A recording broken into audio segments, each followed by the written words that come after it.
This is another MyView TV exclusive. Please remember to hit the notification bell, like, share, and subscribe.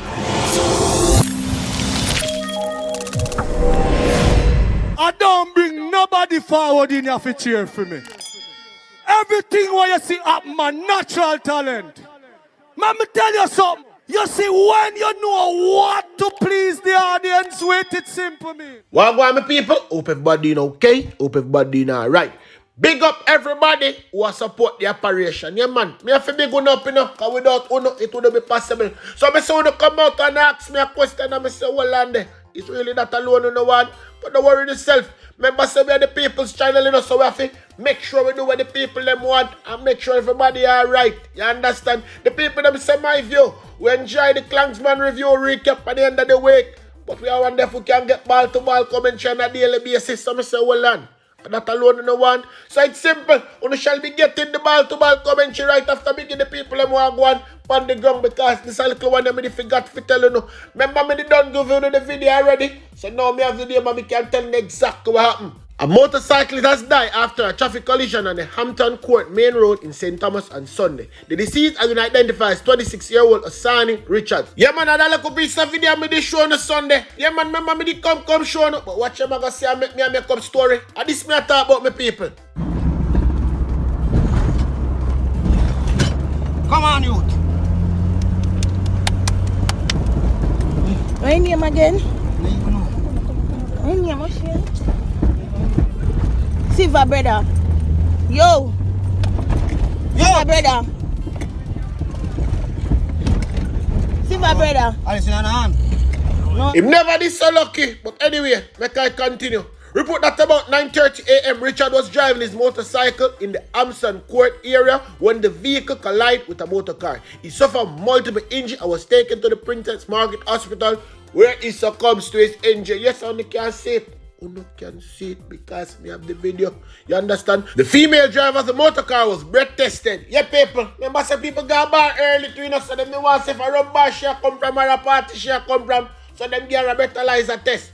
Interviewed and released without charges. One land the house from St. Thomas to right over the ghetto. Right over Portmore. I don't stop call over there saying accident happened over there. And I'm going to tell you exactly where go. See them ball for Andrew up back in country there. And as Andrew up me country, them a kill off themselves one by one.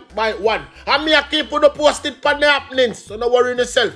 A man was killed when two motor vehicles collided on the Port Enders Road in Portmore, St. Catherine on Sunday. It is not clear what led to the collision. But hold on a bit.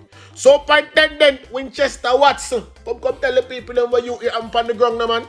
Reported that about 1:40 p.m. On the Civic motor car traveling along the Port Enders main road from the direction of Kılliwood towards Bayside. There was also a Toyota Voxy motor car traveling from Congreve Park towards Germain Road. Both vehicles collided in the intersection. However, the Honda Civic motor car would have ended up on a metal pole. The metal pole that holds the traffic lights upwards.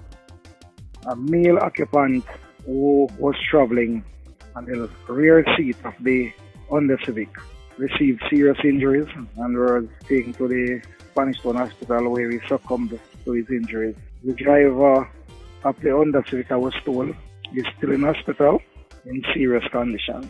The police is still conducting their investigation as to determine as to who would have disobeyed the red light and causing the collision. Yes, a female was traveling in the Honda Civic. She was treated and released. The driver of the Voxy wasn't given a report on any injury he received. I don't have the video there already, so we don't need to put in the review and waste up time and space. No, not on this platform. But anybody know whatever happened to the next driver and the other passenger, can tell me in the comment section. Just tell us so we can know exactly what I'm going for them.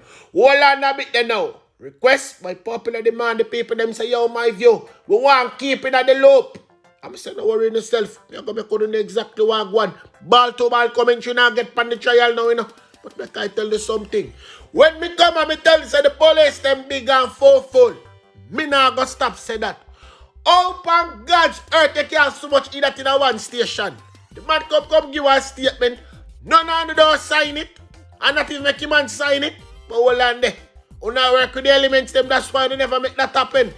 I feel like you can't come fool me. Now that it have come out to the public. But people, this is how we go on yesterday, alright? Day 22, the prosecution's second witness faced off with the defense attorney for Brian, Lloyd McFarlane, over inconsistencies between the statement he gave the police and what he's told the court. The witness, who says he was a top-tier member of the gang and Don for Lauriston at the time, says he conjured up the courage to go to the police in 2018, aiming to put an end to the gang. He says he'd gone at least one time before and turned back, fearing for his life. But Attorney McFarlane questioned the witness's credibility, asking why he was confident he, being a member of the gang himself, wouldn't also be arrested by the police.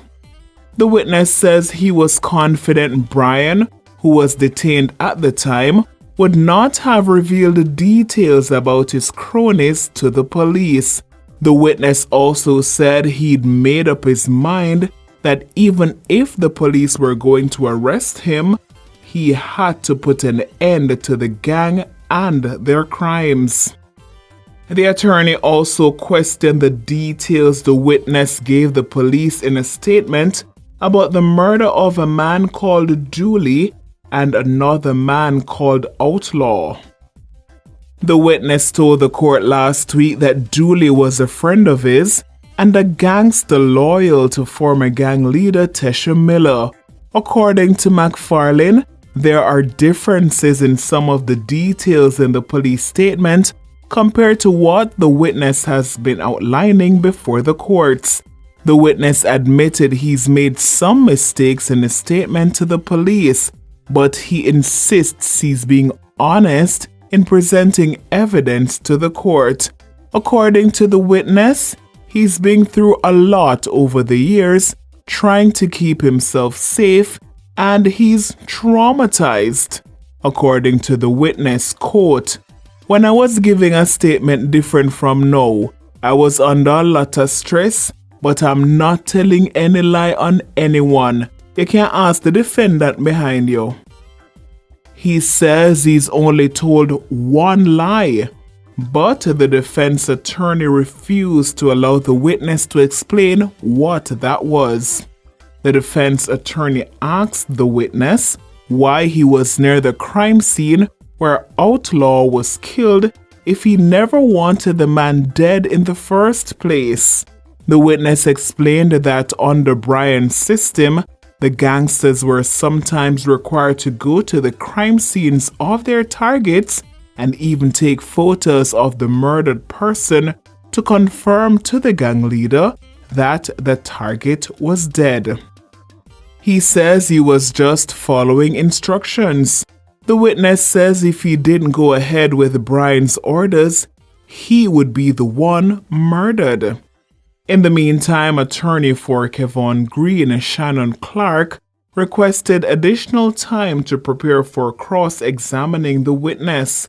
Presiding Judge Justice Brian Sykes ruled that the prosecution's first witness would tomorrow be cross-examined by attorney Dennis Hinson, who represents the accused Brian Morris. Justice Sykes says after that, the trial will be adjourned until Thursday to give the other attorneys time to prepare to cross-examine the second witness. Stevie Ann Simmons for Nationwide News.